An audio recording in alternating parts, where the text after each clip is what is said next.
This is Mona Tanja, President of NCSM, and welcome to Learning with Leaders, the Bold Mathematics Leadership Series. Join me as I sit down and have conversations with emerging and established leaders exploring equity in action. You will hear from bold mathematics leaders as they share their experiences and actions and what they have learned from them. We think these next few minutes will help you consider the bold actions that you can take to focus on equity and support those that you serve. Grab a warm cup of coffee and a journal as we learn together on our mathematics leadership journey. Hello, and welcome to the NCSM podcast, Learning with Leaders. John Sangiovanni and I are the co-hosts for the Bold Mathematics Leadership Series. For the spring podcast, we have invited the featured speakers that are presenting at the NCSM Bold Leadership Summit to sit down with us and discuss what equity means to them and provide us a quick preview of the new learning that we will experience in April. Our guest today is Beatrice Luchin. Beatrice has expanded her experience in the area of mathematics education beyond secondary mathematics teacher to include district supervisor, mathematics coach, and independent consultant. She has seamlessly integrated her Texas Lifetime Secondary Teacher Certification in the area of mathematics, Spanish, and journalism into her work with various programs to support improved instruction with a focus on equity and providing support for underrepresented student populations.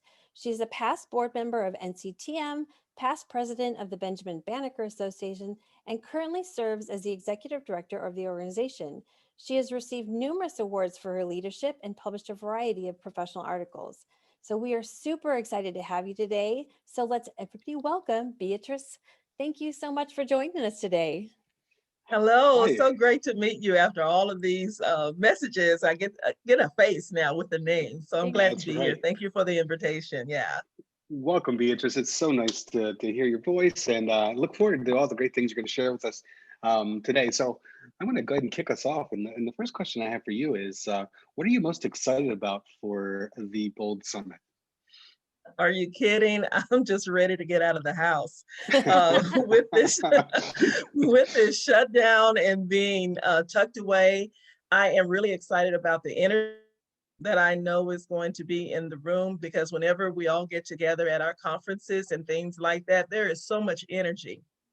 And sometimes we just need to be rejuvenated and be around people where we can share stories, and we find ourselves in that community. And I really miss that sense of community.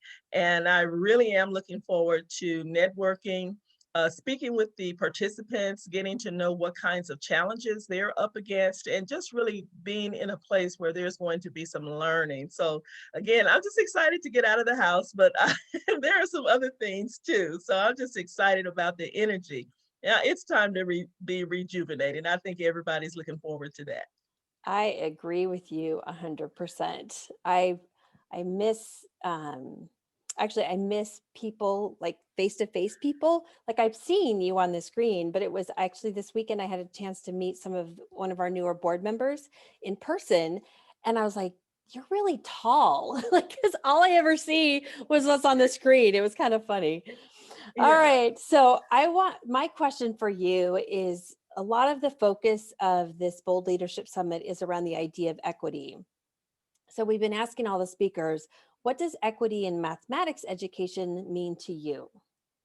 Wow. Well, as a math teacher, of course, I'm going to use a math way of looking at it. And when we think about equity, a lot of times equity and equality seem to be placed together as though they are like this, where there's equity and there's equality over here. And in mathematics, equality, we're looking at a relationship between two quantities and or more, and really assessing whether or not there's a balance, that there is equality. And so when you take that same understanding of equality and then you bring it over to the equity side, you immediately start to get a sense of it is impossible to operate in that space of equality when we're talking about children. So equity has to be the lens that we're looking through. And so students might be the same age, they may have gone to the same school, they may be in the same grade, but that does not mean that there is that equality where same school, same age, same da da da da da, but there are going to be some experiences that one student may have that the other student does not have. There may be some learning differences where we have students that have different learning styles and things of that nature. And so we have to take all of that into account and look at the whole child. And so that's what equity really says to me in education, that I have to look at each student individually. I cannot look at a paper assessment of the student. The paper assessment is going to give me one dimension, but I'm working with a student that is multi-dimensional, that has a lot of perhaps gaps with some students, and other students don't have the gaps. They are flying, they have had exposure, they've had experiences that surpass this other student. However, that does not tell me that this child is not intelligent. They may show intelligence in different ways. And so when we start to think about equity in mathematics, it really says that I have to take into account the entire child and really start to look for what is the comprehensive approach that I need to take to provide this student with whatever he or she has not had exposure to. Make sure that that exposure is there, and also take into account what kinds of teaching strategies or what kind of relationship do I need to establish with this child, because those relationships are the most important, because that's going to tell you more than what the paper, the data, and those kinds of things. So that's really what equity says to me as an educator.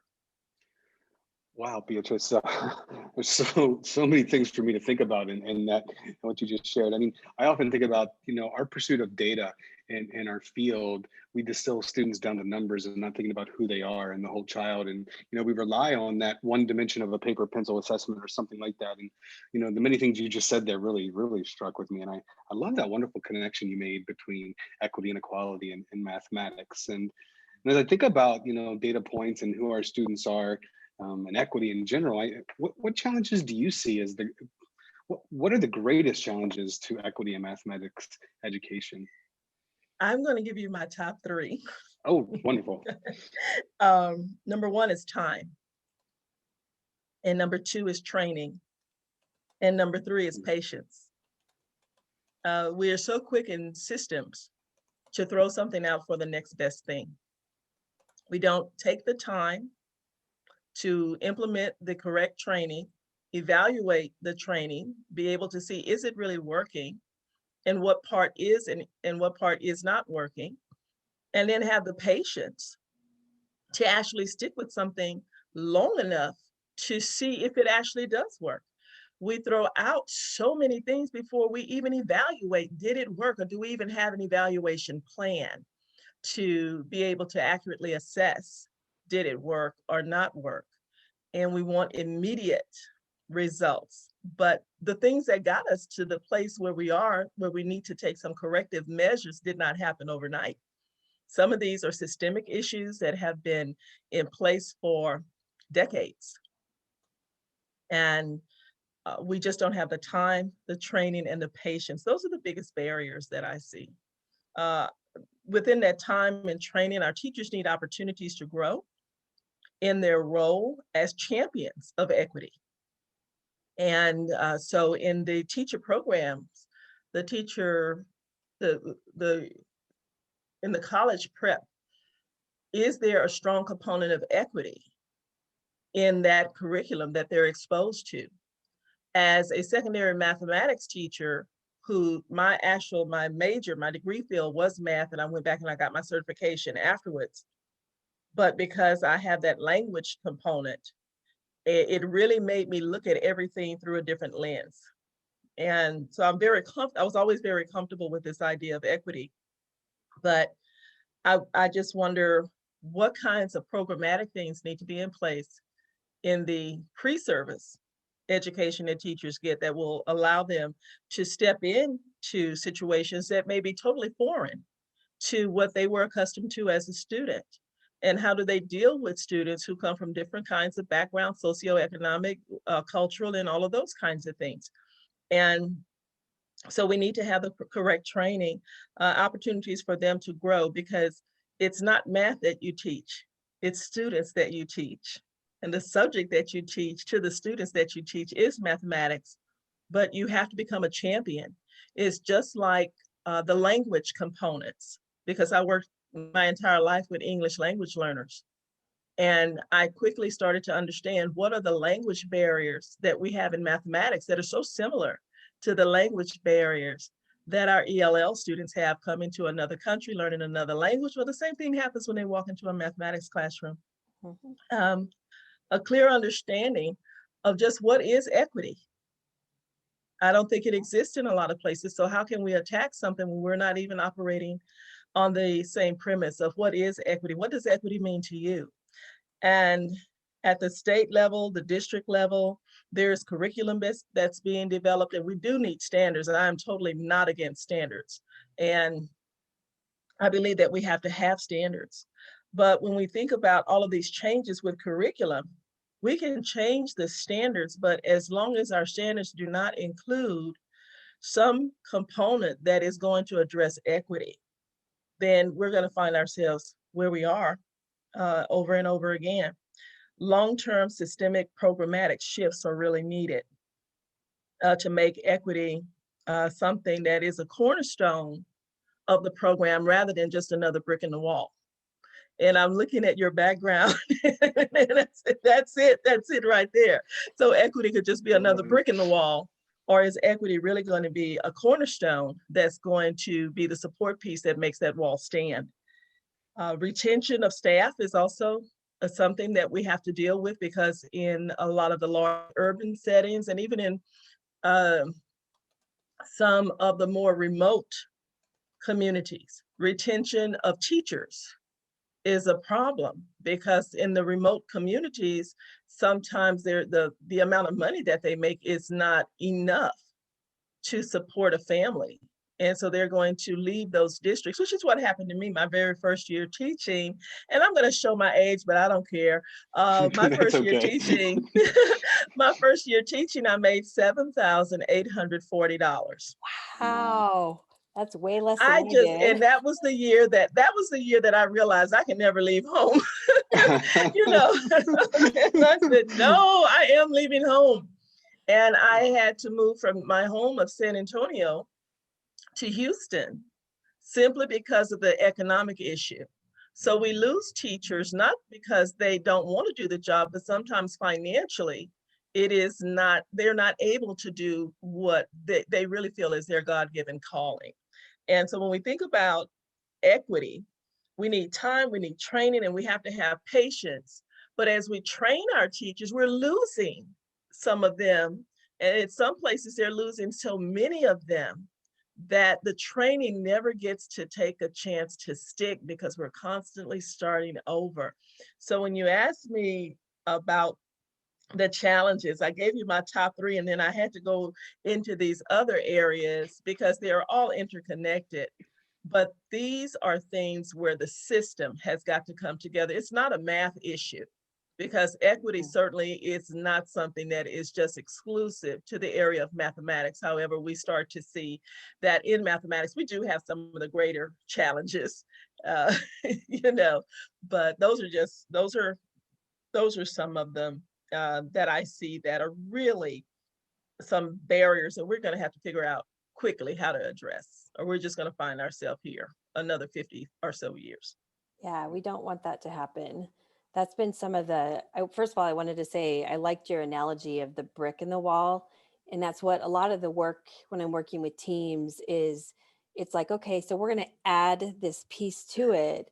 Whereas what you're saying is you don't add it. You need to look at what you're doing through that lens, which is a really good way to think about equity. It can't be something you just sort of, here's something we're going to just add to what we're doing. It's you're looking at things differently, because you're acknowledging that the system is not working for kids. And that's what's really happening right now as an educational system is, you know, the COVID-19 brought out a lot of inequities for our students. And so we are now having to say, hey, we don't want to go back to normal, right? We need to let's think about what was working, what isn't working, and don't let's not always go back to normal, right? Because it wasn't working for all of our kids. So Right. I appreciate that lens of how you think about equity.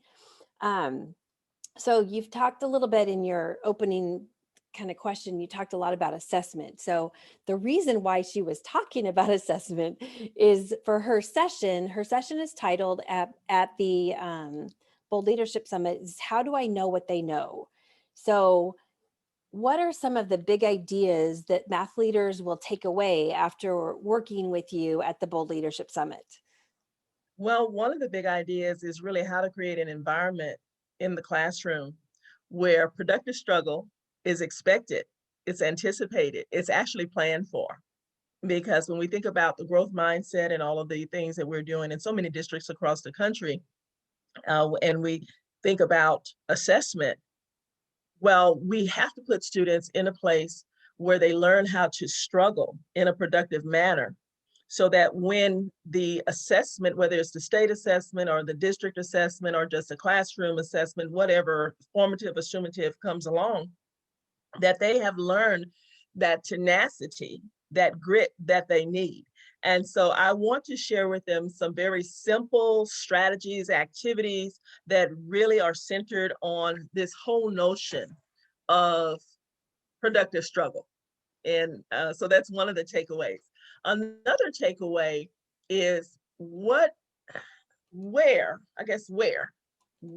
does language fit in to the math classroom? And this whole idea of mathematical discourse and communication. And what kinds of strategies are there that are out there that really support oral and written communication, and how we can use those as assessment opportunities so that we create a classroom where it's going to be okay to make a mistake. But even more than that, we want students to start to take ownership of their learning because they're actually put in a place where they have to discuss what they did, why they did it, and how they did it, so that during that conversation and listening to ideas of others, maybe a student will push pause for the first time and go, hey, wait, I need to revise my thinking. And so I will do some activities, I'll share some activities with the participants that really look at how can we get students into this space where they're actually talking about math and writing about math in a way that will help you measure what they understand about math, but also they're not turning these papers into you to grade, but they are using those papers as conversation tools. And I believe in revise and edit. That's going to be another big idea. Revise and edit. I love my language arts people because they really get it, because they don't turn in, here's this 5-paragraph essay that is due, and you get one chance, they do a draft, and then they do another draft, and they revise and they edit. Wow, and those kids become good writers. So how do we put kids in productive struggle, get them to be good thinkers without this whole notion of think, do, revise, talk about it, revise again, and just the language, and because writing is a memory tool. And so if we could do more of the writing that is going to help you remember the things that are important. I also want to put in some reflective practice components as well. So those would be the big takeaways. It would be that communication with that big idea of revise and edit, and reflective practices that the students would walk out with so that they're taking more ownership and be able to be in that place of productive struggle and learn that, you know what, this is a good place to be because I can start to monitor my own growth.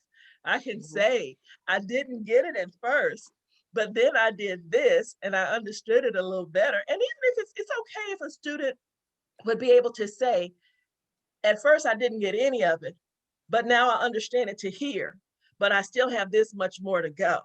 And that's that growth mindset component as well. So those are some of the big things. I'm still working on the presentation. And so the thing about it is I have got to stop reading because I'm constantly thinking of other things that I can do. So at some point I'm going to have to put a stop to it. But those are the big takeaways that I am really focusing on, is the communication piece and the productive struggle the retention issue for the students to be able to retain information and take ownership. Yeah, thank you.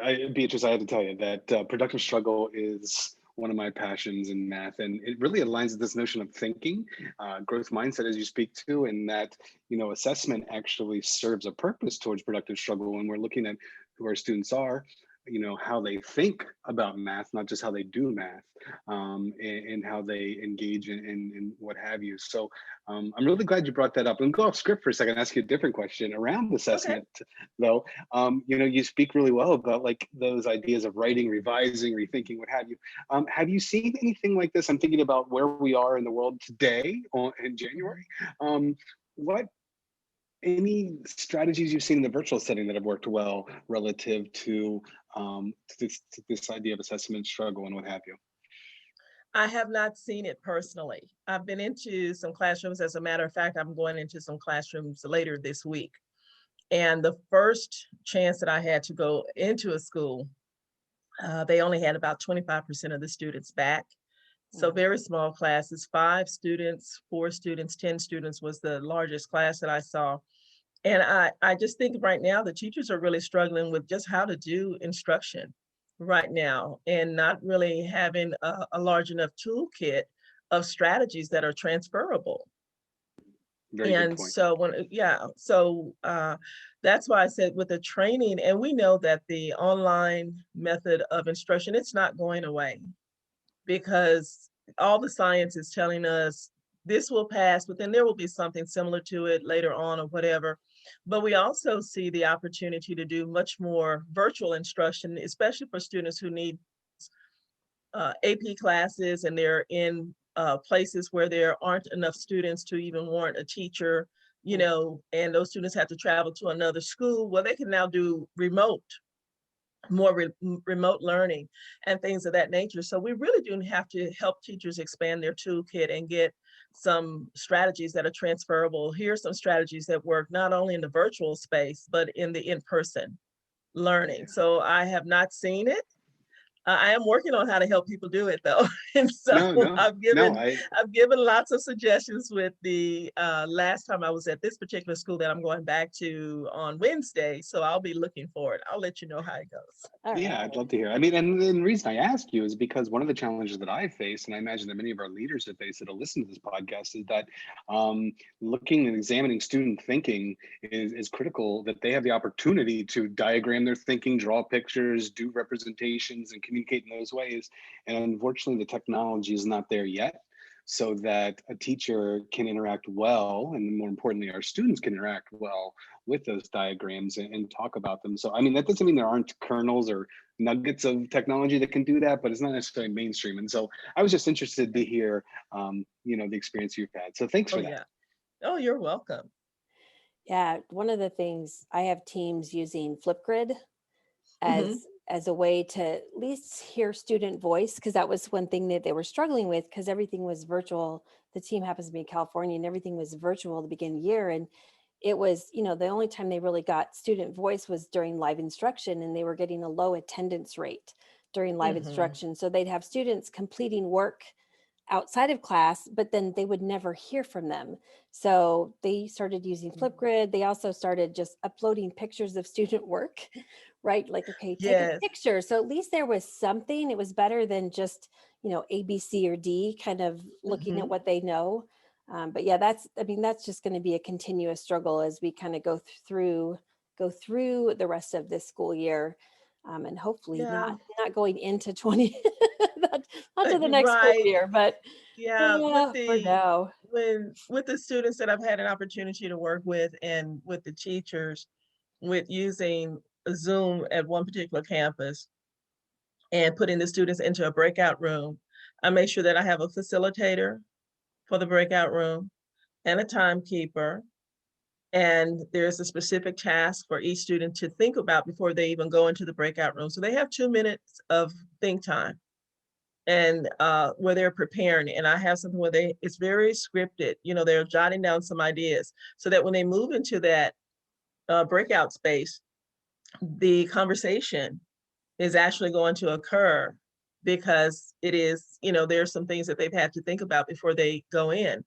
And then we use the whiteboard for the facilitator to jot some things down when we come back together, but randomly call on some students, but they've had, it's very guided. Mhm. And so we have to really plan. This virtual space is unlocking and uncovering where the real cracks are.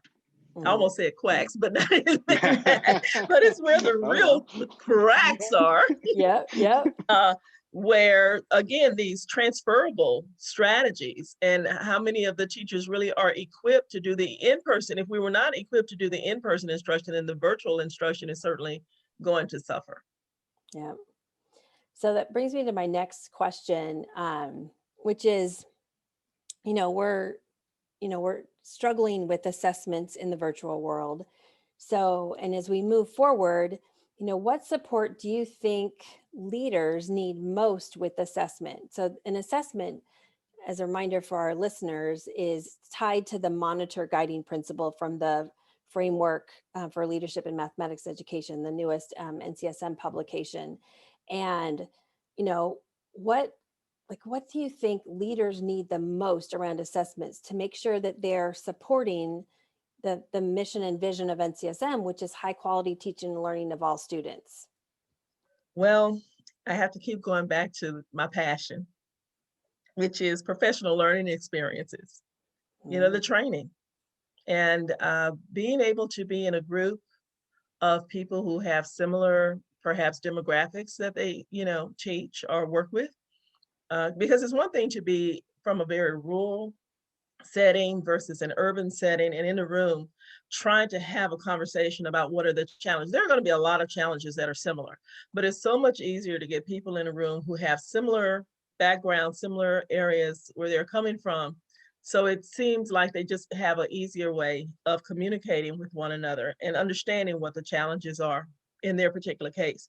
So I really believe in professional learning experiences, but I also would like to have professional learning experiences that really address planning for formative assessment.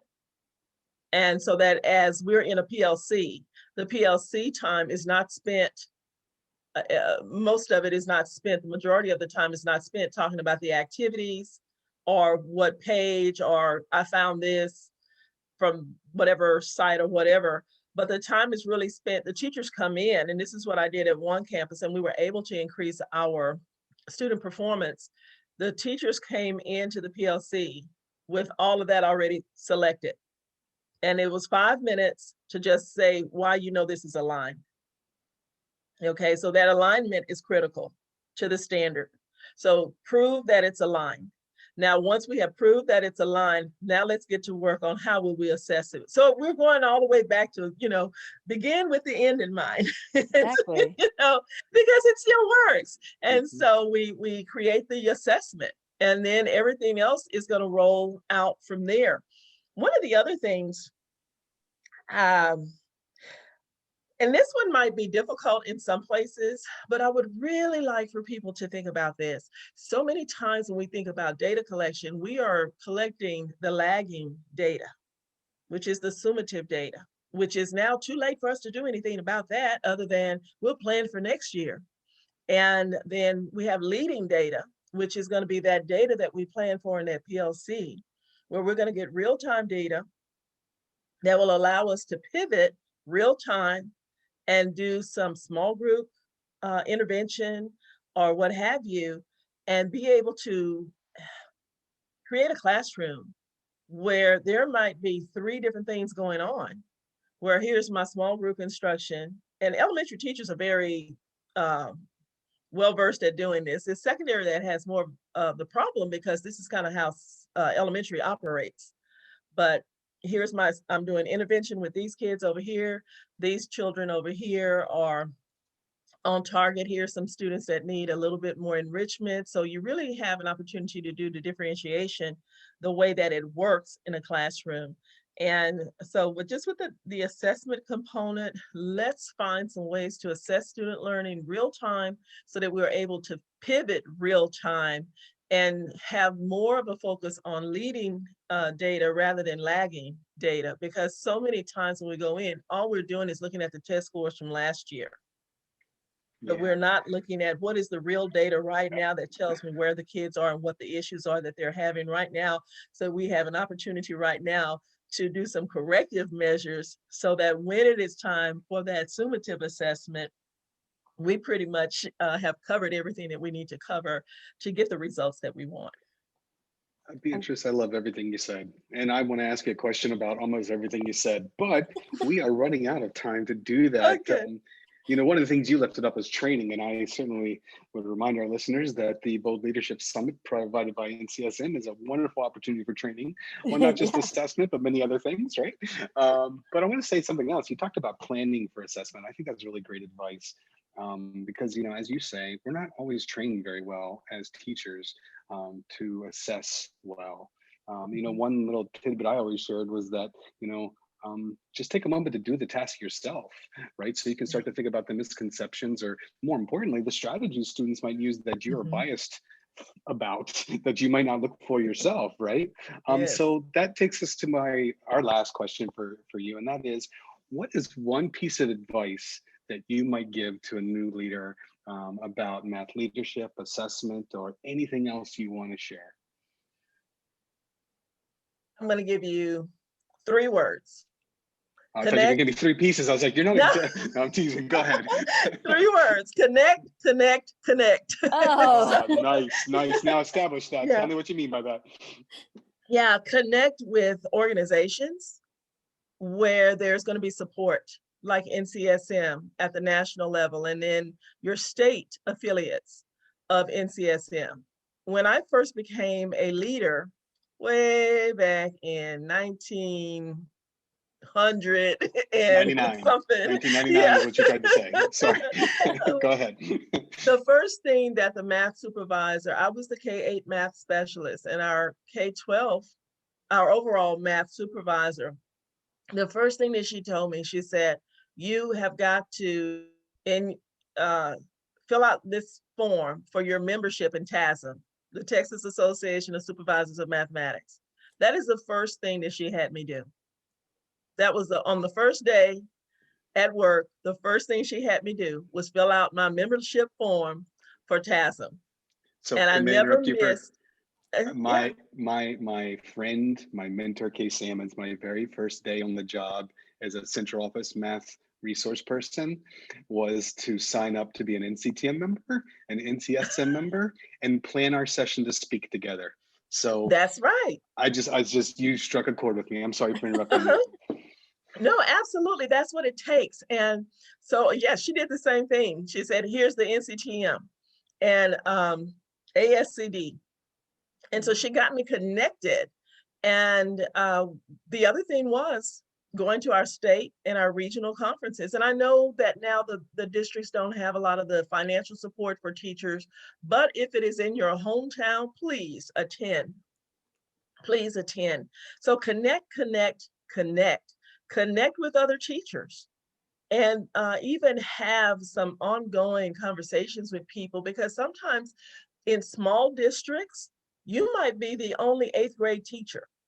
And so you don't have anybody else to talk to about 8th grade stuff.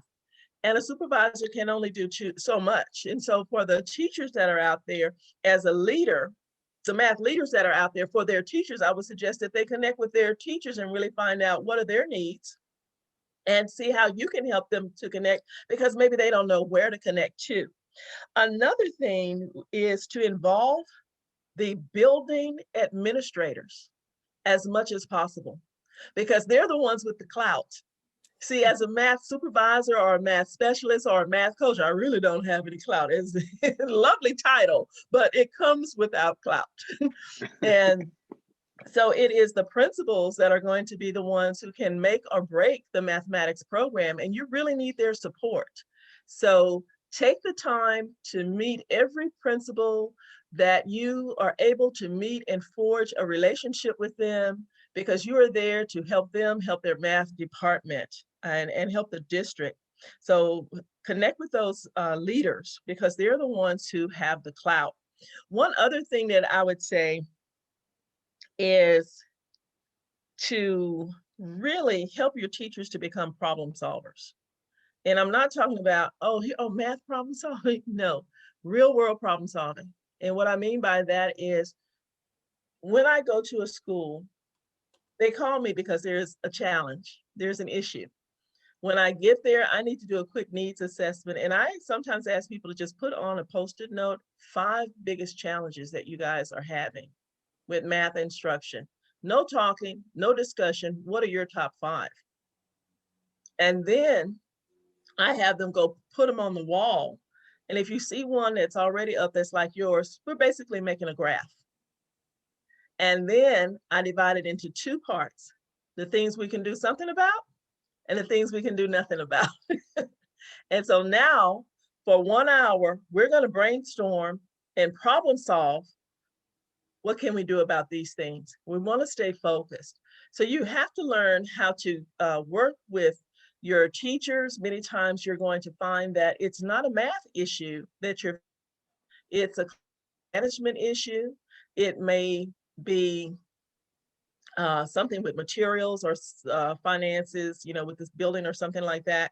Because of our certification processes that we have in a lot of states now, the math content is pretty much under wraps, but sometimes that's an issue as well. But it's not the number one issues in most places. So you also, as a math leader, you've got to have your understanding of classroom management and a huge chest full of tools and strategies that you can share with those teachers who are in need.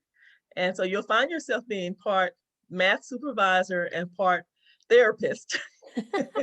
So I did go back and get life coaching certification because I really found that was something that was sorely needed because of the kinds of things that I was finding myself having to deal with a lot of the teachers. And it really did help me learn how to have conversations with them because I am there to help them. And so I really needed to figure out what kinds of ways could I help people in the ways that perhaps other people weren't able to. So those would be the big things. So connect. Connect. I like it. I like it. Connect with those you serve, connect with those to your north, really try and build those relationships. So thank you so much for your time today. And I'm so looking forward, first of all, to hopefully see you face to face in April. Yes. So we can learn together. So just thank you so much for your time and just thank you. Looking forward to April. It's going to be great. Yeah. Thank you so much. It has been my pleasure. And for those that are listening, do know one thing, that if no one else values you, I do. Oh, wonderful. Great way to end. Thank you so much, Beatrice. Yeah, you're welcome. You guys have a great day and Happy New Year. Dear NCSM podcast listeners, we have a special promotion starting February 11th that runs to May 10th, 2021.